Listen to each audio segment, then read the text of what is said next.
Charles in Princeton, New Jersey. Hey, Charles, what's on your mind? Hey, how you doing? Good.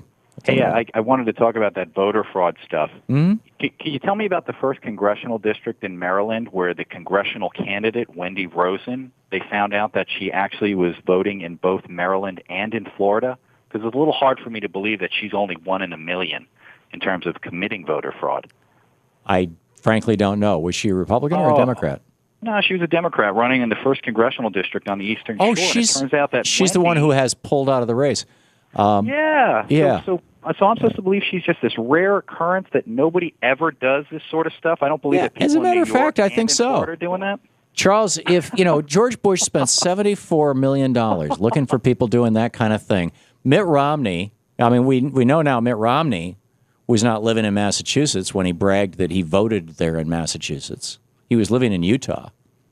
And yet he in the primaries, he says, I voted in that election just so I could vote against Teddy Kennedy. He didn't own a home in Massachusetts. He had no residence in Massachusetts.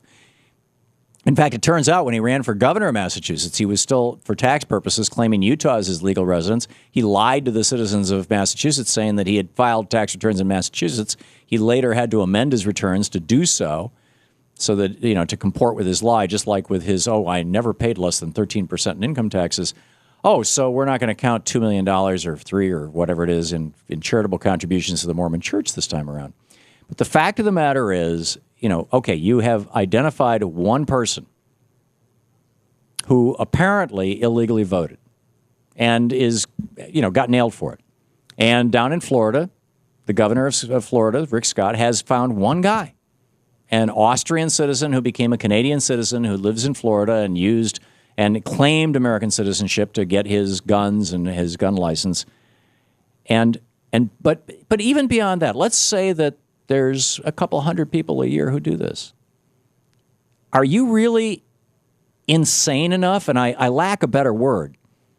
I'm kind of sick and twisted and stuff like that kind of comes to mind. But I think, frankly, just dumb enough. Really, that's the question. Are you really stupid enough to suggest that the cost-benefit equation, the cost-benefit ratio, I mean, this is an argument that Republicans have been making forever, right? We can't have seatbelts in cars because they're going to cost an extra $3 per car, and that's going to make cars unaffordable. We can't have mileage standards in cars because that's going to make them too expensive. The cost-benefit ratio just doesn't work out. I mean, Republicans have been making this argument forever. Are you telling me that the cost of throwing millions, 4, 5, 6, 8, and maybe as many as 10 million Americans off the legitimate voters off the voting rolls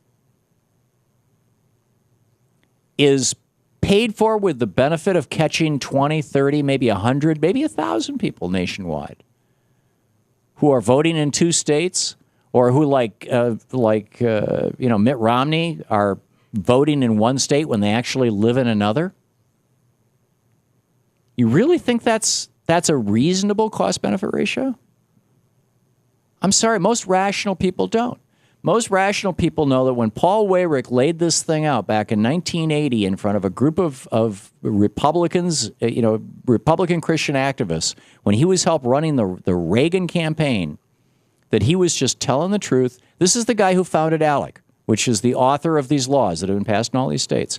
Here he is, the guy who helped run the Reagan campaign, helped run the George Herbert Walker Bush campaign, helped run the George W. Bush campaign, who co-founded the Heritage Foundation and the American Legislative Exchange Council, ALEC, the author of these voter suppression ID laws. Here he is, Paul Weyrich. Now, many of our Christians have what I call the goo-goo syndrome, good government. They want everybody to vote. I don't want everybody to vote. Elections are not won by a majority of people. They never have been from the beginning of our country, and they are not now. As a matter of fact, our leverage in the elections, quite candidly, goes up as the voting populace goes down. Right. So you're going to tell me that elderly people who can't make it down to the DMV shouldn't be allowed to vote because because we have now 2 examples of voter fraud, a Democrat and a Republican. That elderly people shouldn't be allowed to vote, that the 25% of African Americans who live in big city, 25% of African Americans who don't have the kind of photo ID that is necessary in many of these states, that they should not be allowed to vote, the 23%, 24% of Latinos who are actually U.S. citizens, but who don't have that kind of ID because they never had enough money to buy a car, that the 19%, 19% of 18 to 24-year-olds should not be allowed to vote? Seriously? Because you got one Democrat and one Republican?